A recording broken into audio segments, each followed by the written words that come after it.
हमारा टॉपिक जो है वो है एंजाइना। एंजाइना के बारे में हम पढ़ेंगे कि एंजाइना क्या चीज़ है, उसके बारे में थोड़ा सा पढ़ेंगे।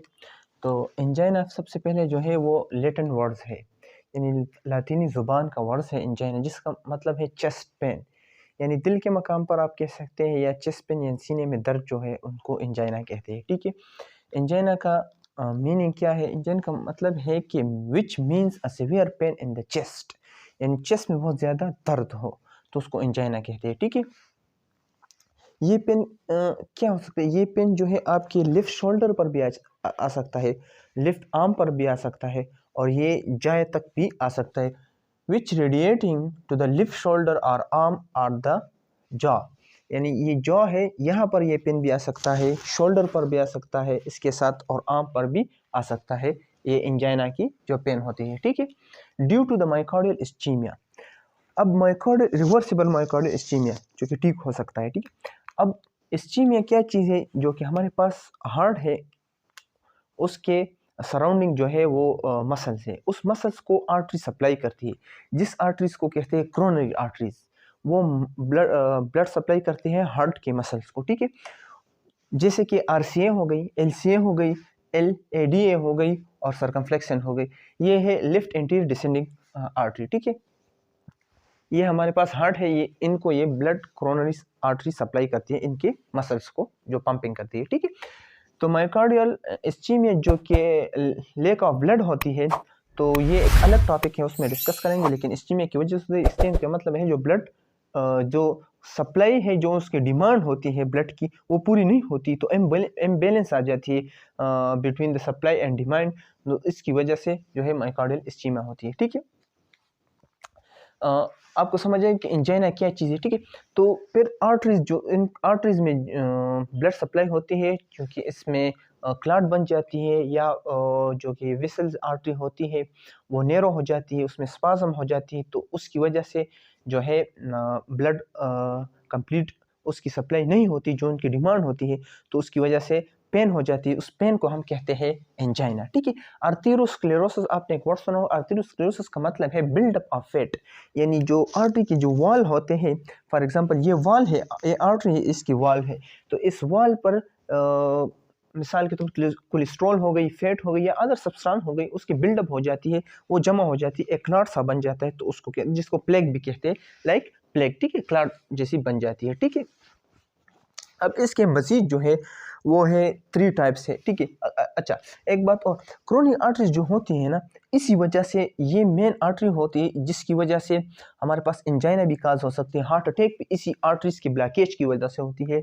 और हार्ट फेलियर हो गई, हार्ट की जितनी भी डिजीज़ है वो इन्हीं आर्टरी, मेन आर्टरी जो 4 आर्टरी है, ये मेन आर्टरी है जो कि ब्लड सप्लाई करती है कार्डियक मसल्स को, तो इसी वजह से ये हार्ट डिजीज़ हो सकती है, हार्ट फेलियर हो सकती है, हार्ट अटैक हो सकती है, एंजाइना हो सकती है, इस्चीमिया हो सकती है, ये सारी चीज़ें हो सकती है। ठीक है, अब इसके मज़ीद 3 टाइप्स है। इन एक को हम कहते हैं कि स्टेबल एंजाइना है, इनको एक को हम कहते हैं कि अनस्टेबल है, और तीसरे को हम कहते हैं कि ये वेरिएंट है, या कोई वर्टिकल कहते हैं, या स्पेस्मेटिक कहते हैं। उसकी डिफरेंस 2-3 नाम है। ठीक है, इस तरह से। अब सबसे पहले स्टेबल हमारे पास जो एंजाइना होती है, स्टेबल एंजाइना में क्या होती है? जब इंसान एक्सरसाइज करता है तो उसी दौरान जो कि हार्ट को ऑक्सीजन जो कि डिमांड होती है ऑक्सीजन की, वो इंक्रीज हो जाती है, और जो कि आर्टरीज होती है उसमें जो कि क्लॉट्स बन जाता है। ठीक है, फॉर एग्जांपल ये आर्थेरोस्क्लेरोसिस। आर्थेरोस्क्लेरोसिस के मैं आपको पहले बताया कि जो कि ये आर्टरी की जो वॉल है, इन पर बिल्डअप हो जाती है फैट या मुख्तलिफ अदर सब्सटेंस की जो भी है। ठीक है, तो कोलेस्ट्रॉल की वजह से भी हो सकती है।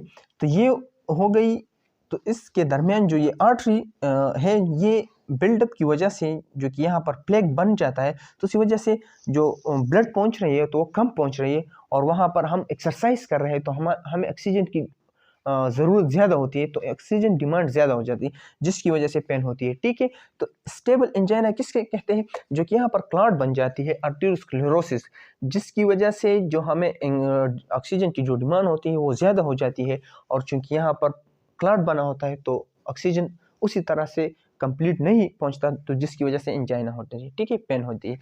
ये थी स्टेबल एंजाइना। अनस्टेबल एंजाइना हमारे पास होती है कि आर्थेरोस्क्लेरोसिस के साथ ब्लड क्लॉट भी बन जाते हैं। किस तरह आर्थेरोस्क्लेरोसिस के साथ ब्लड क्लॉट बन जाता है, ठीक है। फॉर एग्जांपल यहाँ पर ये आर्टरी है, इसमें ब्लड हो रही है, ठीक है। यहाँ पर ये क्लॉट बन गई, ठीक है। जब ये क्लॉट बन गई, ये ब्लैक आप देख रहे हैं, ये क्लॉट बन गई, को प्लेग भी कहते हैं। तो ये जो आर्टरी के वॉल पर बन गई ये क्लॉट, जिसकी वजह से ब्लड की जो कि वो फ्लो है उनके लिए एरिया कम पड़ गई, ठीक है। जिसकी वजह से ये आर्टरी जो है ये तंग पड़ गई, ठीक है, नैरो हो गई। तो यहाँ पर क्या होता है, ये ब्लड के जो सेल्स हैं ये इस तरह से गुजरते हैं और यहाँ पर जमा हो जाते हैं, कुछ सेल गुजरते हैं, कुछ जमा होते हैं, इस तरह जमा जमा होते हैं, ब्लड क्लॉट बन जाती है। तो फिर ये इमरजेंसी केस हो जाती है। जब इमरजेंसी केस हो जाती है तो फ़ौरन आपको हॉस्पिटलाइज करना होगा, पेशेंट को हॉस्पिटल ले जाना होगा, क्योंकि एक इमरजेंसी केस हो रही है, हार्ट फेलियर हो सकती है, हार्ट अटैक आ सकती है, इसकी वजह से जान भी जा सकती है पेशेंट की, ठीक है। हाँ, एक मिनट, एक बात ये याद रखें कि स्टेबल एंजाइना जो है ये मेडिकेशन के साथ ठीक हो जाती है, इनमें मेडिकेशन हो जाए, लेकिन ये मेडिकेशन की नहीं, ये इमरजेंसी केस है, इसको हॉस्पिटलाइज करना होगा, पेशेंट को हॉस्पिटल में जाना होगा और वहाँ जो इमरजेंसी ट्रीटमेंट होती है, जिस तरह हमने पहले हार्ट अटैक की हॉस्पिटलाइज ट्रीटमेंट बताई थी, इस तरह से वगैरह जो भी चीज़ें हैं वो करते हैं, ठीक है। थर्ड नंबर पर हमारे पास है वेरिएंट या वर्टिकल, या जो भी 2-3 नाम इसको देते हैं। तो ये वेरिएंट एंजाइना या वर्टिकल एंजाइना होती है, ये किस तरह से होती है, ये कोरोनरी आर्टरीज की स्पाज्म की वजह से होती है। स्पाज्म मीन्स जो इसकी सुखड़ाव है ना, ये तंग हो जाती है। फॉर एग्जांपल यहाँ पर आप देख सकते हैं, फॉर एग्जांपल नॉर्मल जो आर्टरी होती हैं तो वो इस तरह से होती है, ठीक है। और यहाँ पर देखो ये नैरो हो गई, यहाँ पर जो ब्लड फ्लो हो रही है उसको जगह कम पड़ गई, जिसकी वजह से आगे ब्लड ज़्यादा नहीं जा सकता। तो इसी वजह से भी हमारे पास एंजाइना हो सकती है, जिसको वर्टिकल या वेरिएंट एंजाइना कहते हैं। तो that's all about the angina. Angina के टाइप्स 3 टाइप्स से अभी हमने बताया कि एंजाइना का मतलब क्या है, एंजाइना किस वजह से होता है, और किस तरह से हमारे पास जो हार्ट है उनको ब्लड सप्लाई होती है, और कौन सी आर्टरी उनको सप्लाई करती है जिसमें ब्लॉकेज आ जाती है, और इसी वजह से हमारे पास हार्ट अटैक वगैरह या एंजाइना जो भी चीज़ें होती है, हार्ट डिजीज़, वो हो जाती है, ठीक है। हमने इसके 3 डिफरेंट टाइप पढ़े कि स्टेबल क्या है, अनस्टेबल क्या है, और वेरिएंट एंजाइना क्या है। एग्जांपल मैंने ये दी कि स्टेबल एंजाइना की एग्जांपल ये जो है वेरिएंट एंजाइना की है, और ये अनस्टेबल एंजाइना की मिसाल है, ये मैंने आपको दी, ठीक है। इसके एंड में मैं एक पिक्चर आपको, इसी वीडियो में एंड में ये पिक्चर होगा इंशाल्लाह, जो क्योंकि इस वीडियो में मेरे ख्याल से ज़्यादा क्लियर आपको दिखाई नहीं देगा, तो एंड में मैं एक पिक्चर आपको इसकी शेयर करूँगा, ठीक है। तो it's all about the angina. Next video में हम इंशाल्लाह इसकी जो कि काजेज़ है, क्लिनिकल फीचर्स है, इसकी इन्वेस्टिगेशन है, डायग्नोज है, ट्रीटमेंट है, ये सारी चीज़ हम इंशाल्लाह एंजाइना के पढ़ेंगे नेक्स्ट वीडियो में।